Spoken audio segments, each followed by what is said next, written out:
أمره ولتبتغوا من فضله ولعلكم تشكرون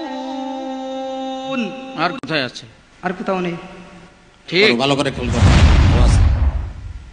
আর নেই আছে আছে জি না নেই নাই পাঁচটাই সবাই পাঁচটা বলছে এইজন্য তুমি পাঁচটা বলতেছো জি না এটা পাঁচটাই আছে শিওর তুমি জি শিওর মাশাআল্লাহ শেখ আহমদ বিন ইউসুফ আল আজহারি বিসমিল্লাহ মাশাআল্লাহ আকমাল আহমদ অত্যন্ত চমৎকার ভাবে এবং খুব সাবলীল ভাবে শক্তিশালী তিলাওয়াতের মাধ্যমে তুমি বুঝিয়ে দিয়েছো যে আমি আসছি ছাড়ার পাত্র নও আমি আসছি জি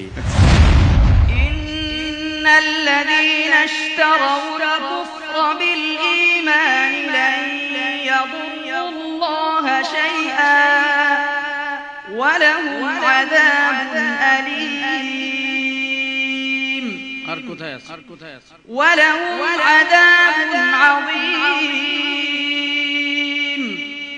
ذلك بأنه مستحب الحياة الدنيا على الآخرة وأن الله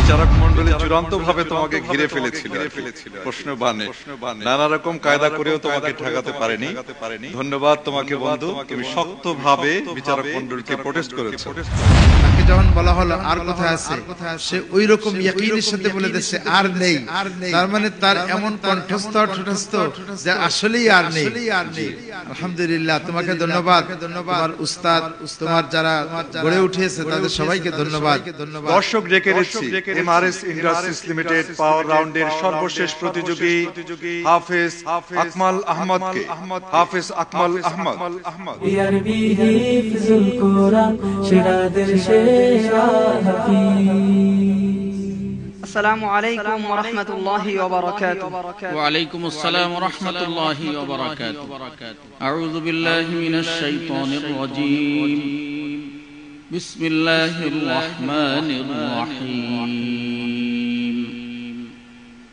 ولهم عذاب عظيم أعوذ بالله من الشيطان الرجيم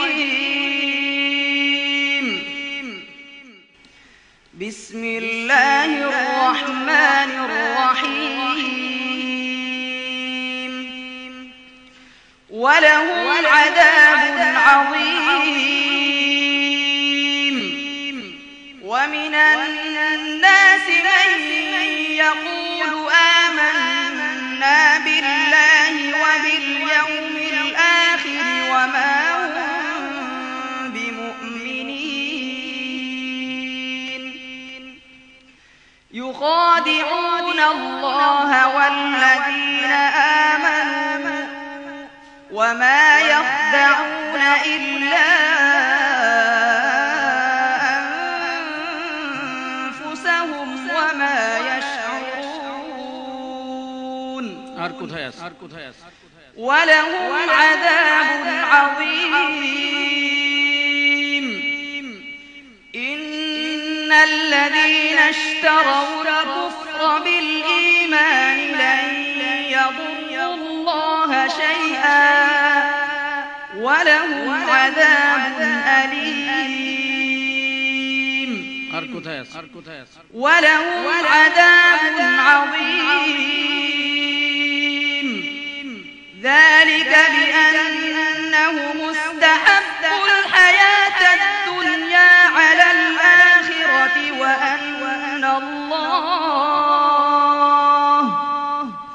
وأن الله لا يهدي القوم الكافرين ولهم عذاب عظيم يوم تشهد عليهم ألسنتهم وأيديهم وأرجلهم بما كانوا يعملون ولهم عذاب عظيم هذا هدى والذين كفروا بآيات ربهم لهم عذاب من رجز أليم الله الذي سخر لكم البحر لتجري الفلك فيه بأمره ولتبتغوا من فضله ولعلكم تشكرون আর কোথায় আছে আর কোথাও নেই ঠিক ভালো করে ভালো করে আরো আছে আর নেই আছে আছে আছে আছে জি না, নেই নাই পাঁচটাই Sure, সবাই পাঁচটা বলছে এই জন্য তুমি পাঁচটা বলতেছো জি না, এটা পাঁচটাই আছে শিওর তুমি মাশাআল্লাহ মাশাআল্লাহ صدق الله العظيم মাশাআল্লাহ, আলহামদুলিল্লাহ। বিচারক মণ্ডলী চূড়ান্ত ভাবে তোমাকে ঘিরে ফেলেছিল আর কি, প্রশ্ন বানে নানা রকম কায়দা করেও তোমাকে ঠেকাতে পারেনি। ধন্যবাদ তোমাকে বন্ধু, তুমি শক্তভাবে বিচারক মণ্ডলীকে প্রোটেস্ট করেছো। আসছি মন্তব্য শোনার জন্য হাফেজ মাওলানা মোহাম্মদ নাজির মাহমুদ। আলহামদুলিল্লাহ, আপনি তো অনেক বলেই ফেলেছেন, আসলে এদেরকে আটকানোর কোনো রাস্তা নেই। আর সবচেয়ে বড় যে বিষয়টা এটা, সেটা হলো যে সে ধারাবাহিকভাবে পাঁচটাই বলেছে।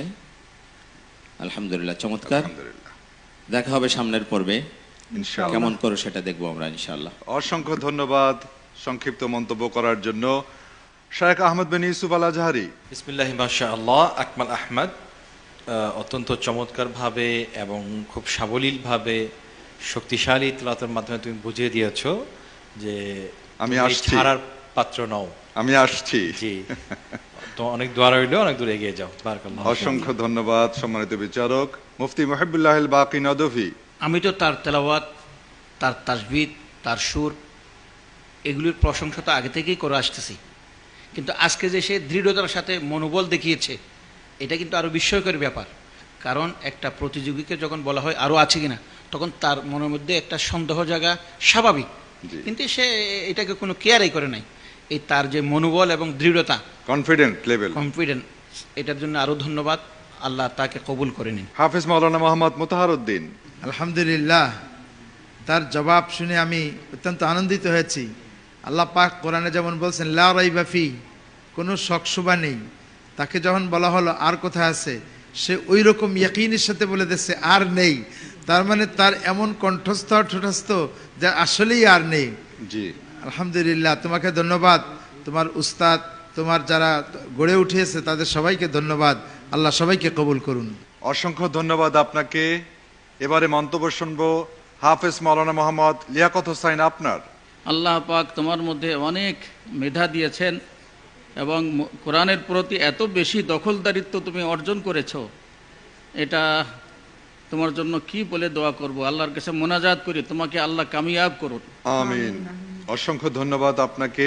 আসছি আমাদের আজকের মেহমান সরকার এম এ হানিফ আপনার কাছে। হাফেজ আকমাল আহমেদ, তুমি যে তেলাওয়াত করেছ, আসলে তোমার তেলাওয়াত করার পূর্বে আমি একটি কথা বলতে চাই, সেটি হচ্ছে যে কোরআন তেলাওয়াতের আকর্ষণ যে এত মধুর, এত উত্তম, যে আবু জাহেলের মতো লোকও কিন্তু রাতের আধারে লুকিয়ে লুকিয়ে আমাদের নবীজির কোরআন তেলাওয়াত শুনতেন।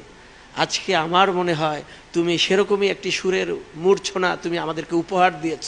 তুমি অনেক ভালো করেছ, সবাই তোমার প্রতি মুগ্ধ, সবার দোয়া তোমার প্রতি আছে, আমার দোয়াও রইল। আশা করি আগামীতেও তুমি এরকম ভালো ফলাফল তুমি আমাদেরকে উপহার দিবে। তুমি ভালো থাকো। জাযাকুমুল্লাহ খায়রান। তোমাকেও অসংখ্য ধন্যবাদ।